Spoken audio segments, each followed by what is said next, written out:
வணக்கம்மா. வணக்கம்மா. வணக்கம். வணக்கம்.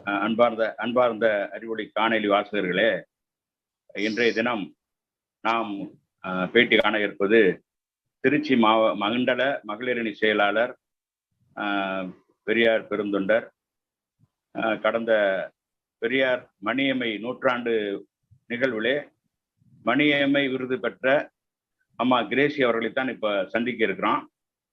வணக்கம்மா. அம்மா, நீங்க இன்னைக்கு மண்டல மகளிரணி செயலாளர் இருக்கிறீங்க. நீங்க உங்களுடைய ஆரம்ப காலத்தை சொல்லுங்க.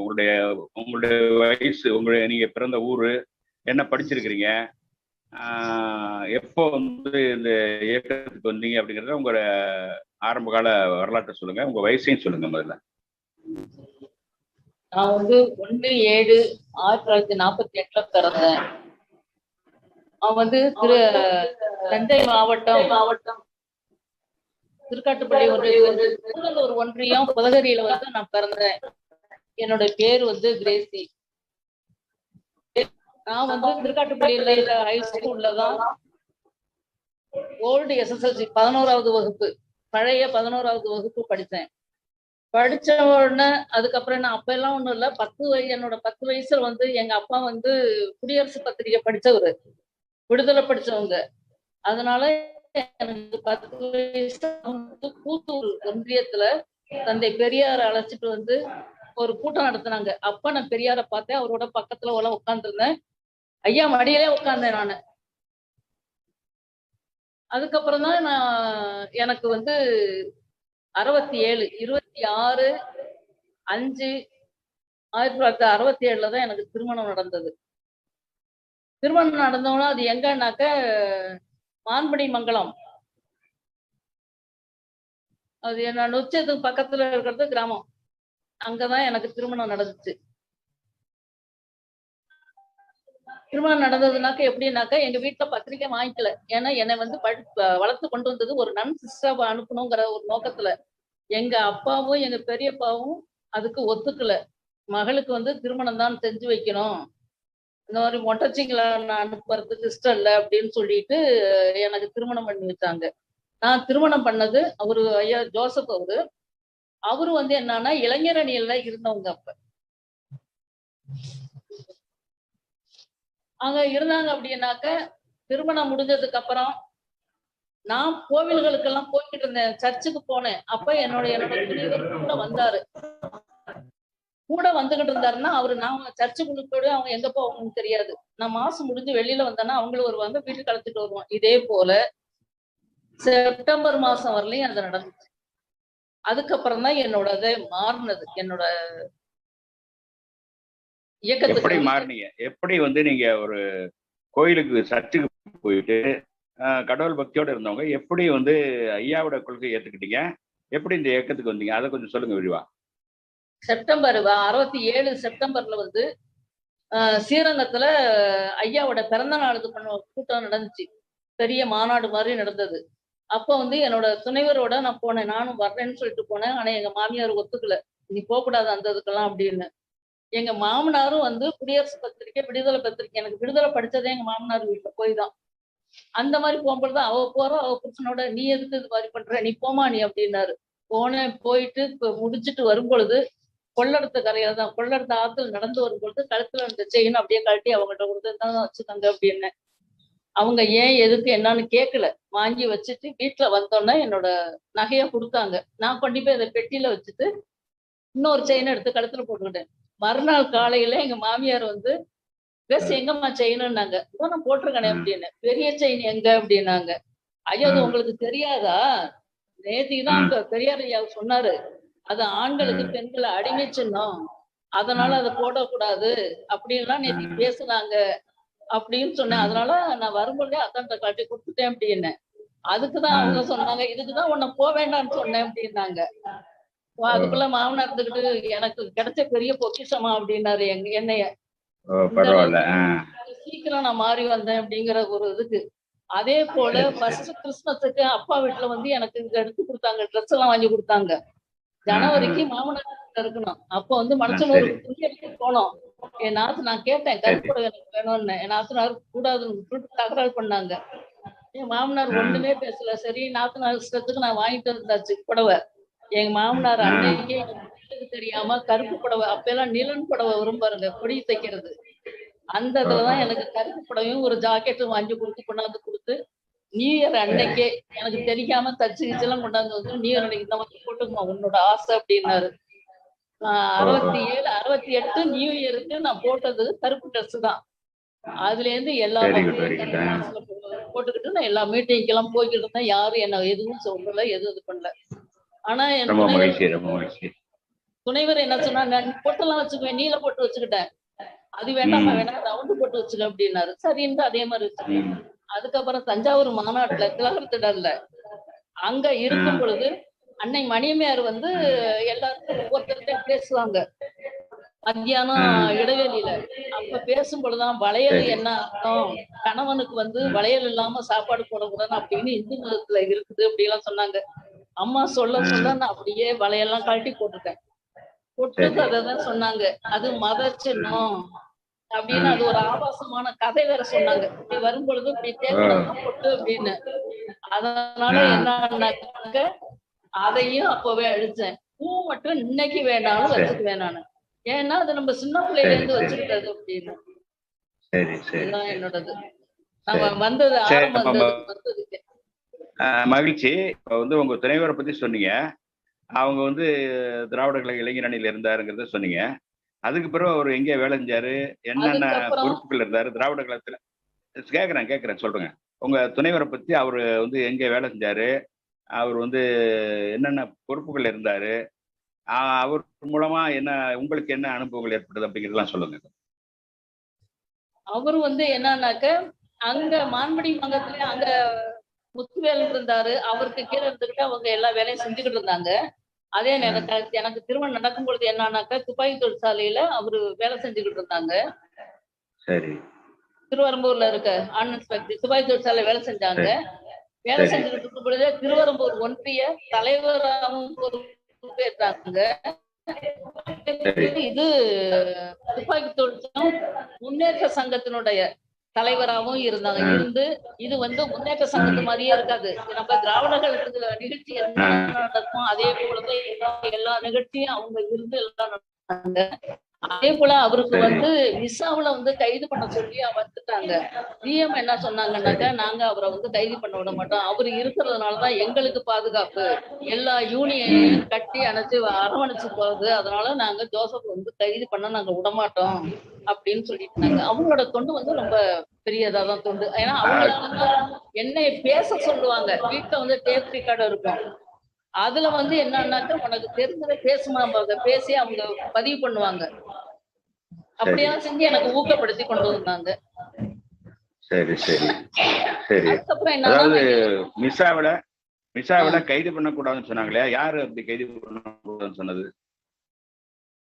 ஜிஎம் துப்பாக்கி தொழிற்சாலை அவட ஜிஎம்ஏ அவர் சொன்னது. துப்பாக்கி தொழிற்சாலை. ஓ, அப்போ வந்து அதிகாரிகள்கிட்டயும் ஒரு நல்ல பேர் இருந்திருக்கு. எல்லாருக்கிட்டையுமே நல்ல பேர். அவர்னாலதான் இங்க வந்து எல்லா யூனியனையும் அரவணைச்சு போடுறது அவர்தான். நாங்க அவரால திராவிடர் கழகத்தில் இருந்ததுனால தொழிலாளர்கிட்டையும் நல்ல பேரு, நிர்வாகத்திட்டையும் நல்ல பேரு, நிர்வாகத்துக்கும் தொழிலாளர் பாலமா இருந்து வந்து பெரியார்களை கொண்டு போயிட்டு இருக்காரு அப்படிங்கிறது தெரியுது இதுல இருந்து, இல்லையா? நான் கூட பார்த்திருக்கேன். நான் வந்து பெல் நிறுவனத்துல வேலைக்கு சேர்ந்தப்ப அவர் ஒன்றிய தலைவராக இருக்கிறத நானும் பார்த்திருக்கேன். அவருடைய பணிகள் கொஞ்சம் சொல்லுங்களேன், அவரை பத்தி கொஞ்சம் விரிவா சொல்லுங்களேன்.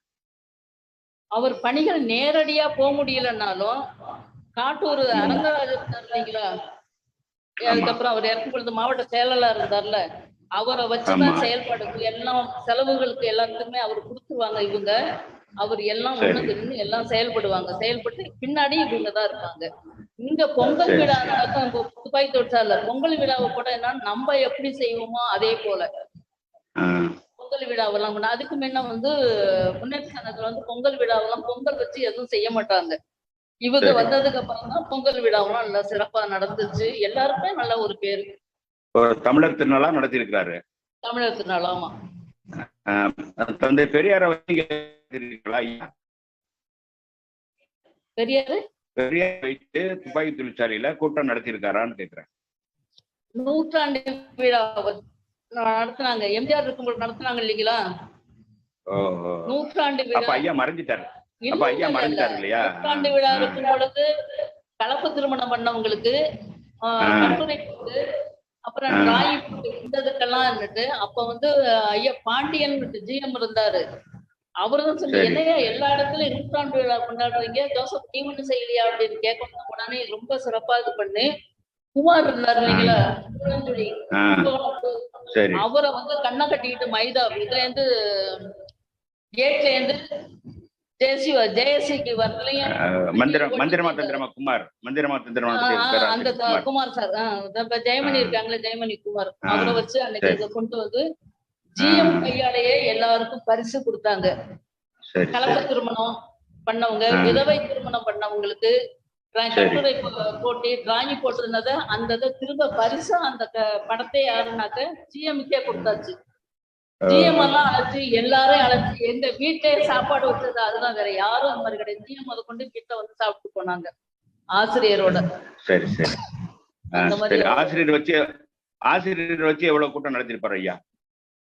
ஆசிரியரை வச்சு ஒரு இங்க வந்து போட்டது வந்து ஒரு 3 கூட்டம். அதுக்கப்புறம் பாப்பாவோட திருமணம் அவங்க இல்லாம இருக்கும் பொழுது தந்தது ஒண்ணு. பெரியார வச்சு செக் போஸ்ட் பர்மா காலனி இருக்கு இல்லையா, அங்க வந்து பெரியார வச்சு கூட்டம் நடத்தினாரா? நான் கேட்டது அதான், பெரியார வச்சு கூட்டம் இங்க நடத்திருக்காரான்னு நான் கேட்டேன். பெரியார வச்சு நடத்திருக்காரு. நடத்திக்கிட்டே இருந்து பேசிக்கிட்டே இருக்கும்போது ஜிஎம் செல்லையா ஏங்காரு வந்தாரு. அவரை பத்தியே பேசி வேற ஒண்ணுல உடனே மேடைக்கு ஏறி அவரு காலில விழுந்து அப்பதான் பேசும்போது ஐயா உங்களை பத்தி பேசிக்கிட்டு இருக்கோம், நீங்களே வந்து மாதிரி வர்றீங்களே அப்படின்னாப்லவா. இல்ல உங்களை பார்த்து உங்கள்கிட்ட ஆசீர்வாதம் வாங்கினது எனக்கு பெரிய மகிழ்ச்சி அப்படின்னு சொன்னாரு. யாரு? செல்லம் ஐயங்காருங்கிற ஜிஎம். துப்பாக்கி தொழில ஜிஎம் இருந்தவர். ஜிஎம் இருந்தவர். சரி சரி சரி. அப்ப ஐயா அவர் கூட உங்களுடைய அந்த திருமண வாழ்வு எவ்வளவு காலம் நீடித்தது? எப்போ அவர் மறைந்தார் அதுக்கு சொல்லுங்களேன். நான் 67 திருமணம் நடந்துச்சு. 85 அவங்க இறந்துட்டாங்க. 85ல அவங்க இறந்துட்டாங்க. 1985ல இறந்துட்டாங்க. அப்போ வந்து உங்களுக்கு குழந்தைகள் எத்தனை பேர் இருந்தாங்க உங்களுக்கு? எனக்கு வந்து 5 பொண்ணுங்க. எல்லாரும் என்ன சொல்லுவாங்கன்னாக்க 5 பிள்ளைங்க இருந்தா அரசனை ஆண்டி ஆகலாம்னு சொல்லுவாங்க. ஆனா நாங்க என்னன்னாக்க 5 பிள்ளை கொடுத்தவங்க ஆண்டியும் அரசன் ஆகலாம் அப்படின்னு சொல்லிட்டு எனக்கு அப்பவே எல்லாத்தையும் பண்ணுவாங்க. மகிழ்ச்சியா பெருமையா இருந்தீங்க? ரொம்ப மகிழ்ச்சி பெருமையா இருப்பேன். சரி சரி. அதுக்கு பிறகு வந்து அந்த பெண் பிள்ளைகளை எப்படி நீங்க வளர்த்தீங்க? அதுக்கு உங்களுக்கு எப்படி வேலை வாய்ப்பு கிடைச்சது? அதை கொஞ்சம் சொல்லுங்களேன். வேலை வாய்ப்புகள் வந்து எனக்கு எப்படி அப்படின்னாக்க, நான் 5 பொம்பளை பிள்ளைங்க இருக்கு, நீ பென்ஷனை வாங்கிக்க, நீ கட்சியோட இரு அப்படின்னு சொன்னாங்க. இது இங்க என்ன நடந்தாலும் ஆசிரியரும் சரி அம்மாவுக்கும் சரி என் மேல ஒரு தனிப்பட்ட ஒரு பாசம் உண்டு. நான் அந்த செயல்பட்டதை வச்சுக்கிட்டேன். எங்க 2 பேர்த்தையுமே என்ன சொல்லுவாங்கன்னா ஜோடி புறாக்கள் தான் சொல்லுவார் ஆசிரியரை. என்னையும் துணைவரையும் சேர்ந்து ஜோடி புறாக்கள்.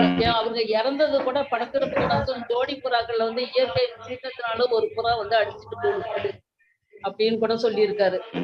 அந்த மாதிரி எங்க மேல யாரு இங்க திருச்சில இருந்து யாரு சென்னைக்கு போனாலும் திரேசிய பாத்தீங்களா, பிள்ளைங்களை பாத்தீங்களான்னு விசாரிக்காம யாருமே இருக்க மாட்டாங்க. வந்து எல்லாத்தோட என்னமோ ஒண்ணு அவ்வளவு தூரம் விசாரிக்கிறாங்க அப்படின்னு. என்னோட குடும்ப தலைவர், என்னோட கூட பிறக்காத அண்ணன் தான் சொல்லியிருக்கேன் நான் அப்பவும். ஆசிரியரை. சரி. அதுக்கப்புறம் ஒரு இந்த ஆசிரியர்களுக்கு இது ஸ்ட்ரைக்கு வந்து இங்க நம்ம சென்ட்ரல் ஜெயில தான் ஒரு அரெஸ்ட் பண்ணி இருந்தாங்க ஆசிரியர். அப்ப பார்க்க போனேன். வேலை முக்கியம், அதெல்லாம் பார்த்துட்டு நீ இயக்கத்துக்கு இது பண்ணாது. இல்லைங்கய்யா நான் பாரு சேர்ந்துட்டேன். போனோம்னா நீ என்ன சேர்ந்துட்டியா, எப்படி நடந்துக்கிற, என்ன ஏதுன்னு எல்லாம் விசாரிச்சாங்க.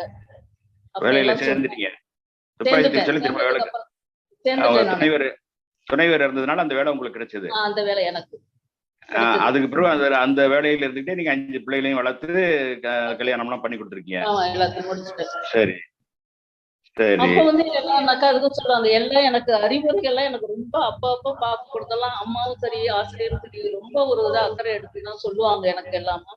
இந்த வேலை வாய்ப்பு யாருக்கும் போகக்கூடாது, நீதான் போகணும்னு சொல்லிட்டு எங்க ஜாயிண்ட் ஜிஎம் அவருக்கு தபால் அனுப்பிட்டு காப்பி வந்துச்சு எனக்கு வீட்டுக்கு. அதை பார்த்துட்டு தான் எங்க வீட்டுல உள்ளவங்க எல்லாம் என்ன நாங்கெல்லாம் சொல்லிக்கிட்டு இருக்கோம், அவரு வந்து உனக்கு கொடுக்க சொல்லி இது பண்ணிக்கிட்டு இருக்காரு. நீ இங்க இவ்வளவு ஒரு செல்வாக்கா இருந்துட்டு அங்க போய் இந்த மாதிரி அந்த வேலைக்கு போறது எங்களுக்கு பிடிக்கலன்னு எல்லாம் சொன்னாங்க. ஆனா அதே என் பெரிய தம்பி பிஎஸ்ல இருக்க தம்பி ஒரு ஆள் தான் யாரும் சொல்லி கேட்காத, உனக்கு என்ன படுதோ நீ அந்த மாதிரி பாரு, நீ வேலைக்கு போனாதான் பிள்ளைங்க எல்லாம் சரிப்படுத்த முடியும், வேற யாரையும் நம்பாதுன்னு சொன்னது சொந்தத்துல வந்து என் தம்பி மட்டும்தான். ஆனா எனக்கு அவங்களான்ட்டு மதுரம்மா மதுரையா எல்லாரும் எனக்கு ரொம்ப துணையா இருந்தாங்க எல்லா விஷயத்துக்கும். இயக்கத்துக்காரங்க ஐயா தேவசாயமும் ஐயா தேவசாயமும் அண்ணத்தம்மை அவரும் அப்ப இயக்கம் வந்து உங்களுக்கு பின்புலமா இருந்து பாதுகாப்பா இருந்திருக்கிறாங்க இல்லையா? அதுக்கு நான் கொஞ்சம் கூட இது சொல்ல மாட்டேன், அவங்க எனக்கு ரொம்ப பின்புலம் அந்த மாதிரி எல்லாம் இருந்தேன். சரி, அப்ப நீங்க வந்து அதாவது துப்பாக்கி தொழிற்சாலையும் வேலை செஞ்சுக்கிட்டு இயக்க பணியும் செஞ்சிருக்கிறீங்க. ஆமா. அப்போ வந்து இயக்கத்துல என்னென்ன மாதிரியான பணிகள்லாம் நீங்க செஞ்சீங்க, அதை கொஞ்சம் சொல்லுங்களேன். இயக்கத்துல வந்துனாக்க எல்லா எங்க மாநாடு நடக்குதோ அங்க வசூலுக்கு உடனே கூப்பிடுவாங்க, போவேன் நானு. எல்லா இடத்துல போய் வசூல் பண்ணி பணியில நான் முழுமையா இருக்கேன். மதுரையில வந்து 87ன்னு சொன்னீங்க, 83 87 குமரி நடனம் வந்து கொடியேற்றினாங்கல்ல மதுரை தமிழகம் 83 தமுக்க மைதானத்துல. அங்க அந்த இதுக்கு மாநாட்டுக்கு வசூலுக்கு போகும்பொழுது மாநாட்டு பண்ணாங்க, நாங்க எல்லாரும் பெண்கள் எல்லாம் போனோம் பாக்குறதுக்கு. அங்க வந்து மதுரை ஆதீனமும் வந்திருந்தாரு, ஆசிரியர் பின்னாடியே வந்தாங்க. அங்க இருக்கும் பொழுது என்னன்னாக்க ஐயா நாங்க மாநாடு நடத்துறோம், அந்த இதுக்கு நீங்களும் வந்துருங்க, வந்து சிறப்பு செய்யணும் அப்படின்னாங்க. சரி வந்துடுறோம். அப்போ உங்களோட பங்கு எங்களுக்கு வேணும் காமிச்சேன். என்ன வேண்டாம் ஒண்ணுமே கொண்டு வரலையா, அங்க வாங்கினாப்புல உங்க பெட்டி வச்சிருக்கீங்க பாருங்க கையில, அந்த பெட்டியில இருக்கிறத கொடுங்க, வெத்தலைப்பாக்கு பெட்டியில இருக்கிறத கொடுங்கன்னு சொல்லிட்டு சிரிச்சாங்க. ஆசிரியர் சிரிச்சாரு, அப்படியே மடியில கொட்டினாரு, வாங்கிட்டேன். வாங்கிக்கிட்டு அதுக்கு ஆசிரியர் சொன்னாங்க, அதுங்களை பாத்தீங்கன்னாக்கா வசூல் வாங்காம விடமாட்டாங்க உங்களை பெண்கள் அப்படின்னு சொல்லி இருந்தாரு. போயிட்டு திருப்பி ஆசிரியர்கிட்ட ஐயா நாங்க மாநாடு நடத்துறோம், அதனால நாங்க எல்லாரும் வசூலுக்கு போய்கிட்டு இருக்கோம், உங்களோட பங்களிப்பை கொடுங்கய்யா அப்படின்னு சிரிச்சுக்கிட்டே 100 ரூபாய் எடுத்து கொடுத்தாரு. அது மாதிரி அங்க வசூல்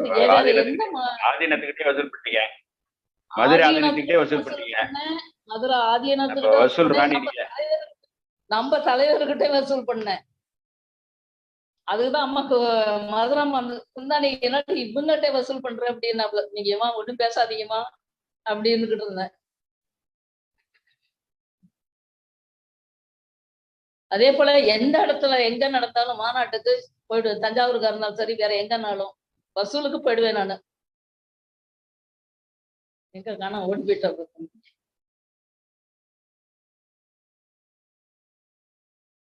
நீங்க கேளுங்கண்ணா.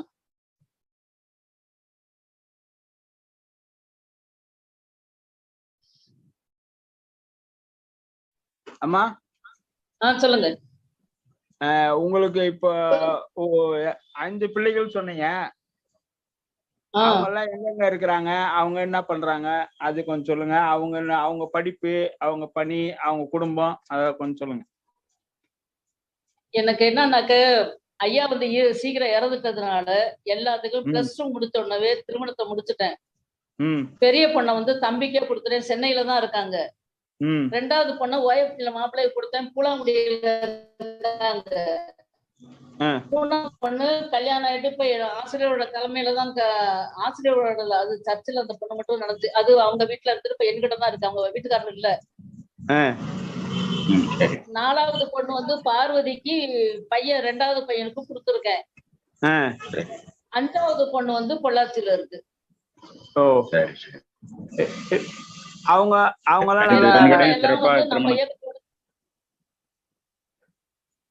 எல்லாம் கொள்கையோட உங்க கட்டுப்பாடோட இருக்காங்களா எப்படி?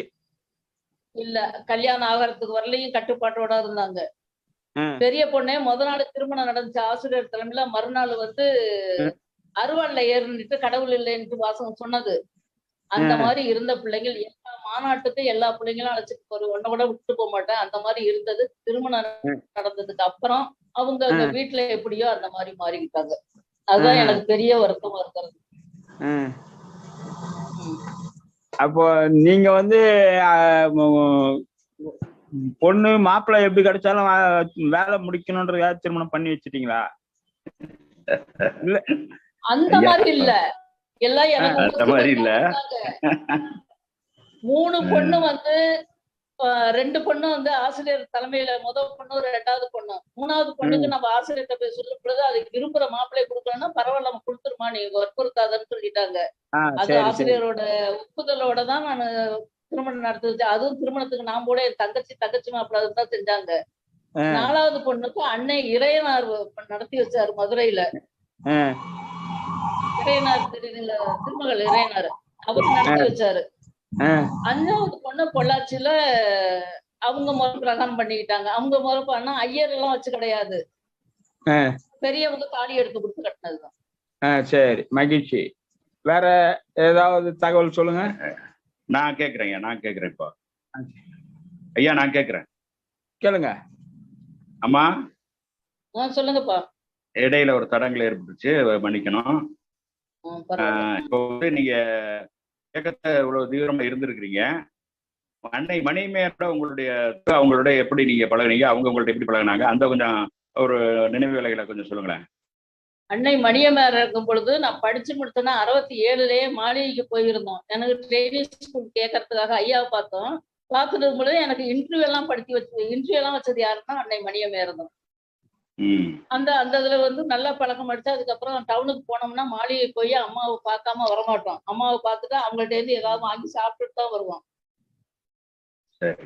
ஐயா வந்து என்னன்னாக்கா அவங்கள ஜோசப் ஒரு 300 ரூபாய் கொடுத்து கட்டிட்டு உங்க பொண்டாட்டிய ட்ரெயினிங்ல சேர்த்து விட்டு போடா அப்படின்னாரு. அந்த மாதிரி ஆமா அவ்வளவு ஒரு இதா. ஏன்னா அதுக்கப்புறம் எனக்கு இந்த பொறுப்பு இதெல்லாம் என்னன்னாக்கா அன்னை ஜோசப் இருந்தார் இல்லையா, குழந்தை ஏஎம் ஜோசப், சரி, விவசாய அணி செயலாளர்.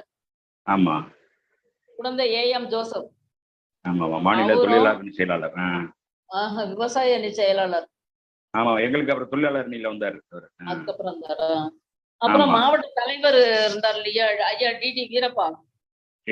ஆமா, அவங்க 2 பேரும் சேர்ந்துதான் என்னோட செயல்பாடை பார்த்துட்டு ஐயா வீரப்ப ஐயா இருந்துச்சுன்னா தேசிய மாவட்ட செயலாளர் பொறுப்பு கொடுத்தா என்ன அப்படின்னு கேட்கும் பொழுது அண்ணன் ஜோசப் அண்ணன் என்ன சொல்லிட்டாங்க, வேண்டாம் அது பிள்ளைங்க எல்லாம் இருக்குது, எல்லா நேரத்துலயும் எல்லா பக்கம் வர முடியாது, நான் மகளிர் போடுறேன்னா உடனே அன்னைக்கே எனக்கு மகளிர் பொறுப்பை கொடுத்தாங்க.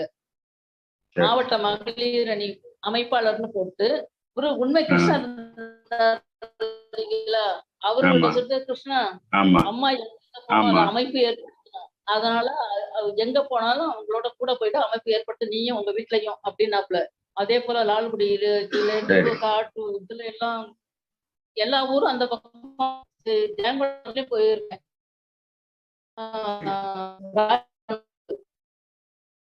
அந்த பக்கம் அரியலூர் மாவட்டம் எல்லா பக்கமும் செந்துறை அங்கெல்லாம் போய் இருந்து அமைப்பு ஏற்படுத்திட்டு வந்தோம். மணச்சனூர்ல எல்லாம் அதே போல. மணச்சனூர்ல இருந்து அப்ப வந்து அனந்தம்மாள் இருந்தாங்க பொறுப்புல, அவங்கள அரங்கராஜன் ஆனந்தமா இருந்தாங்க. அவங்க வந்து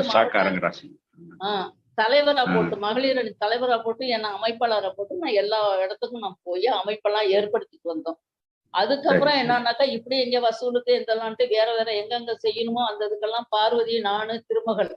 அதுக்கு முன்ன திருமகள் வந்து டீச்சரா இருந்தாங்க, வர முடியல. அதுக்கப்புறம் ரிட்டையர்ட் ஆனதுக்கு அப்புறம் எல்லா தமிழ்நாடு ஃபுல்லாவும் போயிட்டு வந்தோம் 3 பேருமே. மாநிலம் முழுவதும் போயிட்டு வந்திருக்கீங்க? தமிழ்நாடு பெங்களூருக்கும் போயிட்டு வந்திருக்கோம். கன்னியாகுமரியா சுற்றுப்பயணம் எல்லா பக்கம் போயிருக்கோம். பெங்களூருக்கும் போயிட்டு அமைப்பெல்லாம் கூட ஏற்படுத்தணும். அங்க சொர்ணா இருந்தாங்களா, சொர்ணாண்டி இருந்தாங்களா, அவங்க அழைச்சிருந்தாங்க, அங்கேயும் போயிட்டு எல்லாம் இது பண்ணிட்டு வந்தோம். அப்புறம் மாளிகையில அந்த கடலுக்கு மின்னாமல இருக்கு இல்லையா பெரியார் ஈவேரா சாலை, அது அன்னை மணியம்மையார் சிலை இருக்கு இல்லைங்களா, அந்த சிலை அமைப்பதற்காக தமிழ்நாடு பூராவும் போய் சேர்ந்து நானு பார்வதி திருமகள் 3 பேரும் தமிழ்நாடு பூரா போய் வசூல் பண்ணிக்கிட்டு வந்து அம்மா சிலைக்கு சிலை அமைக்கிறோம். விபி சிங் அவர்கள் வந்து திறந்து வச்சாங்க இல்லையா? ஆ, விபி சிங் அதே போல திறந்து வச்சாங்க. தெரியும். சென்னைக்கு இதுக்கு டெல்லிக்கும் போயிட்டு வந்தோம். இல்ல அந்த சிலை அன்னை மணிமேர் சிலையை விபி சிங் திறந்து வச்சாங்க. ஆமா, அது அந்த சிலைக்கு நீங்க வசூல் பண்ணி கொடுத்துருக்கீங்க. வசூல் பண்ணி கொடுத்துருக்கோம். சரிம்மா, ரொம்ப மகிழ்ச்சி. கொடுத்தது நானும் பார்வதி உங்க திருமகள். சரிம்மா, சரி. இப்ப வந்து அது இல்லாம இப்ப வந்து இயக்க பணிகள்ல நீங்க வந்து பல போராட்டங்கள்ல கலந்துருப்பீங்க, சிறைக்கு கூட போயிருப்பீங்க, கைதாகி இருப்பீங்க. அப்படி என்னென்ன மாதிரியான போராட்டங்கள்ல கலந்துக்கிட்டீங்க? எந்தெந்த போராட்டங்களை நீங்க கைதாகி இருக்கீங்க? அது ஏதாவது நினைவு இருக்கிற வரைக்கும் சொல்லுங்க. காவிரி நீர் பிரச்சனைக்கு போராடணும். அப்ப வந்து என்ன கைது பண்ண, நான் போய் கைது ஆனேன். எஃப்ஐஆர் எழுத மாட்டேன்ட்டாங்க. என்னன்னாக்க நீங்க உங்களுக்கு வேலை இருக்குது, அதை பாருங்கம்மா, இது நான் பண்ணக்கூடாது அப்படின்னாங்க. இல்ல நீங்க செய்யறதுக்கு உங்களுக்கு மேலிடத்துல இருந்து எனக்கு வந்துருச்சு, உங்களை அரெஸ்ட் பண்ண கூடாதுன்ட்டு. ஆனா நீங்க அரெஸ்ட் பண்ண சொல்லுவீங்க, ஆனா பண்ணாதீங்கன்னு சொல்லிட்டு அந்த மாதிரி வந்துருச்சுன்னு அவங்களே சொல்லிட்டாங்க. திருவரம்பூர்ல எல்லாம் அடிக்கடி அந்த சட்ட எரிப்பு போராட்டம் இருக்கு இல்லைங்களா, அதெல்லாம் நம்ம எதிர்த்து இது கோட்டைக்கு அனுப்புறதுக்கு புரோட்டன்ஸ் போட சொல்லி, சாம்பலை போட சொல்லி, அந்த இதெல்லாம் எல்லாத்துலயும் எல்லா நிகழ்ச்சிக்கும் கலந்துக்குவேன். காலையில போயிட்டு சாயங்காலம் அனுப்புறதா இருந்தாதான் என்ன சேர்த்துக்குவாங்க, இல்லைன்னா என்ன சேர்க்க மாட்டாங்க. நான் பணியில இருந்துகிட்டேன். அதனாலதான் எனக்கு பேரு அருள்னு வச்சாங்க. அந்த அருள் வச்சது யாருன்னா அண்ணன் ஆரிசாமி இருக்காரு இல்லைங்களா, அன்பரசு மாவட்ட தலைவர். ஆமா, அவரு என்ன சொல்லுவாரா, நீ எல்லாத்துலயும் போய் ஒரு வேண்டாம்னு சொன்னாலும் கேட்க மாட்டேங்கிறான்னு தான் அவரு உடனே வந்து எனக்கு அருள்னு பேரு மாத்தி வச்சது. அருள் மாத்தி வச்சுட்டு காமிச்சுக்கிறது கிடையாது, இங்க பணியில இருக்குங்கிறத காமிக்கிறது இல்ல. அந்த மாதிரி கலந்துக்கிட்டேன். எல்லா நிகழ்ச்சியிலுமே கலந்துக்குவேன். சரி சரி. அப்ப பணி ஓய்வு எப்ப பெற்றீங்க? பணி ஓய்வு வந்து 2008 ஜூன் 30 அந்த அப்பதான் கலந்துக்கிட்டேன். நானு அப்பதான் ஓய்வு பெற்றேன். சரி சரி. அந்த ஓய்வு பெற்ற நிகழ்ச்சியில ஆசிரியர் ஏதாவது கலந்துக்கிட்டாரா, வாழ்த்து சொன்னாரா? இல்ல ஆசிரியர் இல்ல, இங்க உள்ளவங்களை மட்டும்தான் எல்லாம் கலந்துக்கிட்டாங்க. மாவட்ட தலைவர், செயலாளர். அதுக்கு பிறகு இயக்க பணியில தீவிரமா இறங்கி செயல்பட்டீங்க இல்லையா? எல்லாம் தீவிரமா எல்லா இடத்துக்கும் போயிட்டு எல்லாத்தையும் கலந்துக்குவேன். ஆனா இப்ப எனக்கு இந்த உடல்நிலை சரியில்லாம ஆள் நடக்க முடியாம போனதுனால எனக்கு ரொம்ப வருத்தமா இருக்குது, எதுலயும் கலந்துக்க முடியலையே அப்படின்னு. இது ஒரு இதன் வாயிலா நான் சொல்லிடுறேன், நாளைக்கு நான் இறந்துட்டா என்னை கொண்டு போய் காலேஜ்ல போய் சேர்த்துருங்க, மெடிக்கல் காலேஜ்ல. என்னோட உடல் அது நடக்கிறப்ப பாத்துக்கலாம். ரொம்ப நாளைக்கு இருப்பீங்க நீங்க, உடல் நலிவுற்றாலும் உள்ள உங்களுக்கு உறுதியா இருக்கு. உடல் நலிவுற்றாலும் உள்ள உறுதியா இருக்கு உங்களுக்கு, கொள்கை பிடிப்போட இருக்கீங்க. உங்களுக்கு யாரும் ஆதரவு இல்லாட்டியும் கூட நாங்கெல்லாம் இயக்கம் உங்களுக்கு பின்னால இருக்குதுங்கிறது உங்களுக்கு நல்லா தெரியும். ஒரு இது இருக்கு, எனக்கு தைரியம் இருக்கு.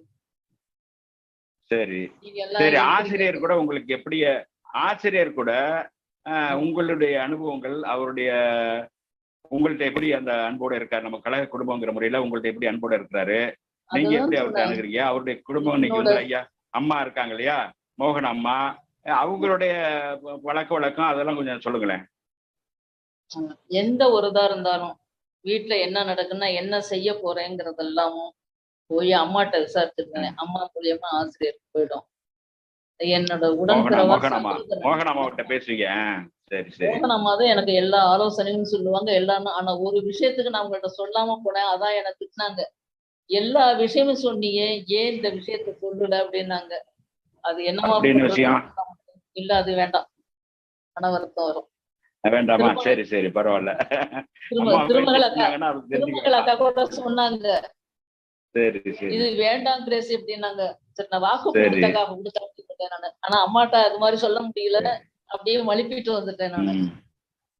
ஆசிரியர்கிட்ட எந்த ஒரு செய்தியா இருந்தாலும், எந்த செய்தியா இருந்தாலும் ஆசிரியர்கிட்ட சொல்லிடுவேன், அவங்களோட ஆலோசனை. அது ஆசிரியருடைய அன்பை முழுமையா பெற்றவர்கிறது நல்லா தெரியுது. உங்களை நாங்க உங்க நேரடியா பார்க்கும்போது பாக்குறோம். அது போல இயக்க தோழர்கள், மற்ற கழக குடும்பங்கள்லாம் உங்கள்ட்ட எப்படி பழகுறாங்க, எப்படி அன்பா இருக்காங்க அப்படிங்கிறத கொஞ்சம் சொல்லுங்க. எல்லாருமே என்னோட அன்பா இருப்பாங்க. அது இப்போ அதுக்கு உதாரணத்துக்கு என்னன்னா, கருஞ்சட்டை பேரணி இருந்துச்சு இல்லையா, நம்ம திருச்சியில கருஞ்சட்டை பேரணி, அதுல ஒரே இடத்துல ஆமா ஆமா. நின்னுட்டேன். ஆ ஒரே இடத்துல நின்னுட்டேன். எல்லா ஆமா. மாவட்டத்துக்காரங்களும் என்கிட்ட வந்து பேசிட்டு போனாங்க. அது கூட சரி. ஆரையில பையன் கிண்டல் பண்ணாப்புல. இங்க ஒரு சிலை இருக்கு வந்து நின்னுக்கிட்டீங்க. பார்த்துட்டு போயிடுங்க அப்படின்னுகிட்டு எல்லா ஓ, மாவட்டத்துக்காரங்களையும் பெரியவர்கள் பொறுப்பாளர்கள் எல்லாருமே எனக்கு தெரியும். எல்லாருமே ரொம்ப சரி பாசத்தோட அன்போட இருப்பாங்க. அந்த இதுக்கெல்லாம் நான் எந்த ஒரு சரி. குறையும் சொல்ல மாட்டேன். இன்னைக்கும் ஏதாவது ஒண்ணுன்னா போன் இன்னும் பண்ணி பேசுவேன். இன்னும் இன்னொரு நான் அம்மா கேள்விமா உங்கள்ட்ட. ஐயா வீட்லயே போயிருப்பேன். அங்கேயே தங்கியிருப்பேன். நைட்டு தங்கியிருப்பேன். அங்கேயே சாப்பிட்டுருப்பேன். அங்கேயே இருப்பேன். எல்லாம் அந்த அளவுக்கு ஐயாவோட நம்ம இப்ப இருக்க தலைவர் இப்பதானே போறதில்ல. அதுக்கு கழக முன்னாடி தலைவர் குடும்பத்தில் தமிழர் தலைவர் வீட்டுல தங்கியிருக்கீங்க. தங்கியிருக்கேன். எவ்வளவு நாள் சரி தங்கியிருக்கேன் நான். சரி. இப்போ வந்து உங்களுக்கு மணிமை விருது கொடுத்தாங்க இல்லையா? ஆ, தஞ்சை திருவாரூர் மண்டல மாநாட்டுல நூற்றாண்டு. கீழ்வெள்ளூர்ல கொடுத்தாங்க இல்லையா? அதை ஆ, பத்திய ஒரு உங்களுடைய மகிழ்ச்சி உங்களுக்கு ரொம்ப பெரிய பூரிப்பா இருக்கும். எங்களுக்கு ரொம்ப மகிழ்ச்சி. அதுக்கு நாங்க அன்றைக்கே வாழ்த்துக்கள் தெரிவிச்சோம். இன்றைக்கும் அது வந்து எங்களுக்கு பெருமையா இருக்கு. அந்த மணிமை விருதுக்கு நீங்க பொருத்தமானவர் தான் அப்படிங்கிறது நாங்களும் நினைக்கிறோம். அந்த மணிமை விருது பெற்றதை பற்றி, அந்த நிகழ்ச்சியில கலந்துகிட்டது, ஆசிரியர் உங்களுக்கு அந்த விருது கொடுத்தது, அதை பத்தி எல்லாம் கொஞ்சம் சொல்லுங்களேன். ஆனா இது சொல்லக்கூடாது. ஆசிரியர் குரூப்ல துணைத் தலைவர் ஆ, ஆ. கொடுத்தாரு. நான் சரி வந்து அதுக்கு மேல வேண்டாம். அதுக்கு இல்லாம அவரு ஐயா தங்கராசு ஐயா இருந்தார் இல்லையா? ராஜகிரி தங்கராசு ஐயா.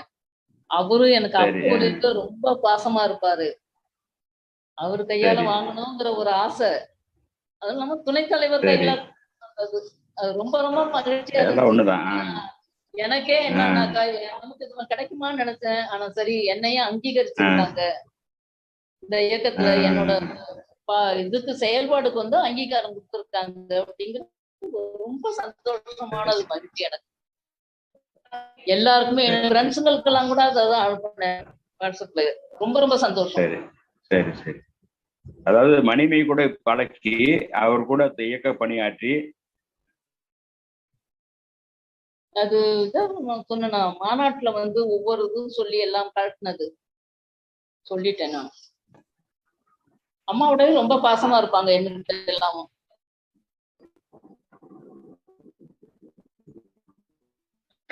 இது வந்து எனக்கு ரொம்ப மகிழ்ச்சி. இன்னைக்கு இவ்வளவு நேரம் உங்க கூட சேர்ந்து இவ்வளவு நேரம் உங்க கூட பேசிக்கிறது, உங்க இல்லத்துல வந்து இவ்வளவு நேரம் பேசுறது ரொம்ப மகிழ்ச்சி. பெரியார் கூட இருந்து பெரியார் மடியிலேயே தவழ்ந்து அன்னை மணியம்மையாரால் வளர்க்கப்பட்டு ஆசிரியர் அவர்களுடைய அன்பை பெற்று இயக்கத்தோருடைய அனைவருடைய அன்பையும் பெற்று இன்றைக்கு இயக்கத்து குடும்பத்தோடு குடும்பமாக அனைவரையும் நம்முடைய குடும்பமாக நினைத்து நீங்கள் வாழ்ந்து உங்களுக்கு உறுதுணையாக இல்லாவிட்டாலும் நாங்கள் எல்லாம் உறுதுணையாக இருப்போம். அந்த கவலை எல்லாம் இல்லை, இருக்காதீங்க. இப்போ உங்களுக்கு உடல் நலிவுற்றாலும் கூட உள்ளம் உறுதியா இருக்கு. அந்த உறுதியோட கடைசி வரைக்கும் இருங்க. பெரியார் வெல்லுவார். பெரியார் வயசு வரைக்கும் நீங்க வாழுவீங்க. உங்களுக்கு வந்து எந்த குறையும் கிடையாது. உங்களுக்கு வந்து ஐயா ஜோசப் ஐயா வந்து நல்ல வாழ்க்கையை கொடுத்துருக்காரு. அவருடைய வேலையை தான் உங்களுக்கு வந்து வாரிசாக கிடைச்சது. இன்னைக்கு அவருடைய அந்த பணியினால உங்களுக்கு நீங்க 5 குழந்தைகளையும் வளர்த்து ஆளாக்கிட்டீங்க. அதுக்கு பிறகு இன்னைக்கு வந்து பென்ஷன் வாங்கிட்டு இருக்கீங்க, ஓய்வூதியம் வாங்கிட்டு இருக்கீங்க. நீங்க யார் கையையும் எதிர்பார்க்காம நீங்க வாழ்ந்துகிட்டு இருக்கிறீங்க. அதனால இது வந்து நீங்க வந்து யாருக்காகவும் நீங்க வந்து கவலைப்பட வேண்டிய அவசியம் இல்லை. தைரியமா இருங்க. நாங்கள்லாம் உங்களுக்கு உறுதியான இருப்போம். இவ்வளவு நேரம் இதுக்காக அறிவொளி காணொலிக்காக நேரத்தை ஒதுக்கி எங்களுக்கு பேட்டி கொடுத்ததற்கு மிக்க நன்றிம்மா. என்னையும் ஒரு மனுஷன் நினைச்சு எனக்கு ஒரு அங்கீகாரம் கொடுத்துருக்கீங்க பாருங்க. அது ரொம்ப ரொம்ப ரொம்ப மகிழ்ச்சியா இருக்குது. ரொம்ப சந்தோஷமாவும் இருக்கேன். உங்களுக்கு எல்லாத்துக்குமே ரொம்ப